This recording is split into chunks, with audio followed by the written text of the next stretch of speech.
everyone, my name is Nabila Nurizani. I'm from class management 25 NPM 254111092. Lecture Miss Kamala Puji SAEMA. Here I will explain a little about economy, politics, and recession.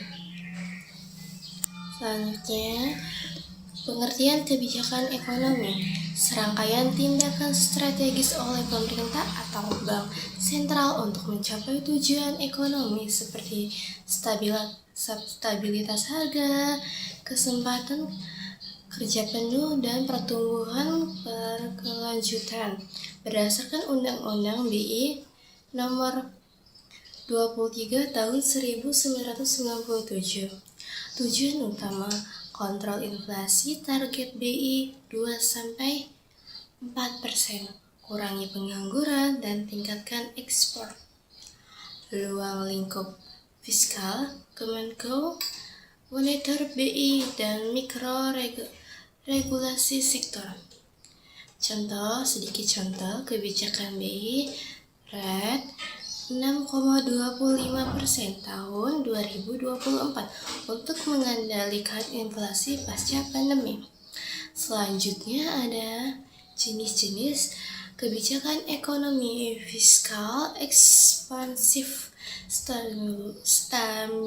stimulus 700 triliun rupiah di tahun 2020 versus kontraktif pemotongan subsidi di tahun 2022. Moneter operasi pasar terbuka BI beli atau survei SBN. Kebijakan lain ekonomi hijau, transisi energi, dan digital e-commerce regulasi. Sedikit catatan, di Indonesia koordinasi BI Kemenko melalui TP2K, Tim Pengelola Kebijakan Ekonomi. Selanjutnya ada pengertian persepsi ekonomi,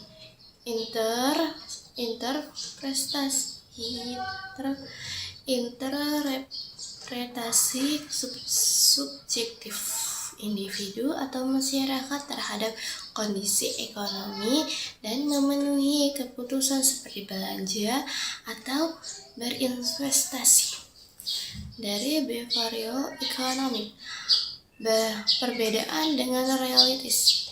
Persepsi bisa deviasi dari data, misalnya inflasi persepsi 10% versus aktual 30% di tahun 2023. Survei BI. Dampaknya menciptakan siklus persepsi negatif, konsumsi menurun, resesi nyata. Sedikit catatan. Teori dasar transport teori keamanan Tversky. Orang lebih sensitif terhadap kerugian daripada keuntungan. Oke, jelas. Selanjutnya ada faktor yang mempengaruhi persepsi ekonomi internal. Bisa kognitif according pada harga lama, pengalaman pribadi, PHK pasca COVID-19.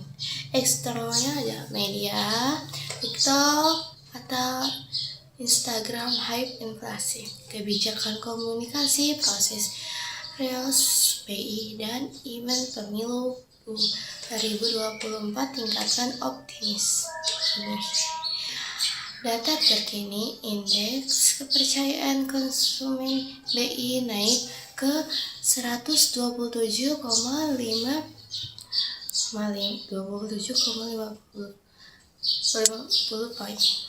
poin Q1 2024 berkat harapan kebijakan Prabowo.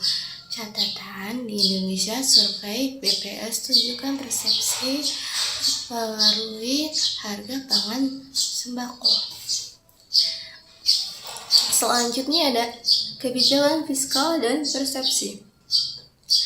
Hubungan kebijakan persepsi bansos 500 triliun Rp kerja di tahun 2024. Tingkatan persepsi inklusif, dorongan konsumsi rumah tangga, kontribusi 55% PDB. Contohnya seperti program makan siang gratis rencana 2025, persepsi positif jika transparan, tapi kritik anggaran bisa sebabkan keraguan. Dampaknya multiplier efek, setiap Rp1 sembako tingkatkan PDB Rp1,5 jika persepsi optimis. Selanjutnya, kebijakan moneter dan persepsi. Hubungan. Menurut BI, rate dari 6% ke 5,75% tingkatkan di tahun 2004, sinyal ekonomi stabil. Tingkatkan persepsi investasi asing. Contohnya, forward guidance BI via webinar, bentuk ekspektasi untuk hindari gejolak rupiah 15.500 US dollar 2024. Dampak negatifnya jika persepsi uang murah, inflasi bisa disebabkan hoarding, penimbuhan. Selanjutnya, interaksi kebijakan dan persepsi. Model kebijakan komunikasi, persepsi, perilaku, konsumsi, atau investasi. Feedback kebijakan, teori rasional, expression, persepsi, adaptive, face expression berdasarkan masa lalu. Contoh global ECB, Eurozone, kebijakan QE tingkatkan persepsi pasca tahun 2010. Tapi di Indonesia IHSG naik 10% pasca penurunan rate 2024. Sedikit catatan, pasca pemilu, persepsi transisi pemerintah bisa volatil jika kebijakan tidak konsisten. Selanjutnya, studi kasus dampak pemilu 2024 pada ekonomi Indonesia. Pemilu Februari 2004, persepsi optimis PDB tumbuh 5,05% Q1 2024. Kebijakan janji Prabowo infrastruktur 3.000 triliun rupiah, tingkatkan kepercayaan tapi kekhawatiran defisit 3,6% PDB. Dampaknya rupiah stabil, tapi survei SMRC tunjukkan 60% masyarakat khawatir inflasi pangan. Pelajaran kebijakan kampanye harus realistis untuk jaga persepsi jangka panjang. Selanjutnya ada tantangan dan solusi. Tantangannya disinformasi digital, fake news, rupiah ambruk, ketidakmerataan persepsi urban versus rural, dan krisis global, perang dagang Amerika dan China. Solusinya, 1. Komunikasi digital APBI Geo. 2. Survei real time Nielsen BI.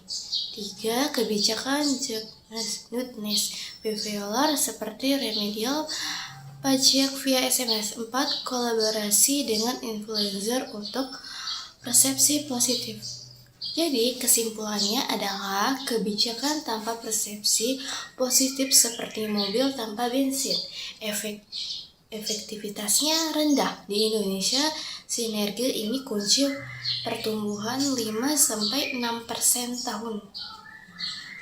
Rekomendasi pemerintah, tingkatkan transparansi masyarakat, verifikasi info. That's enough explanation for me. Sorry if there any mistake when explained. Thank you for watching and bye bye.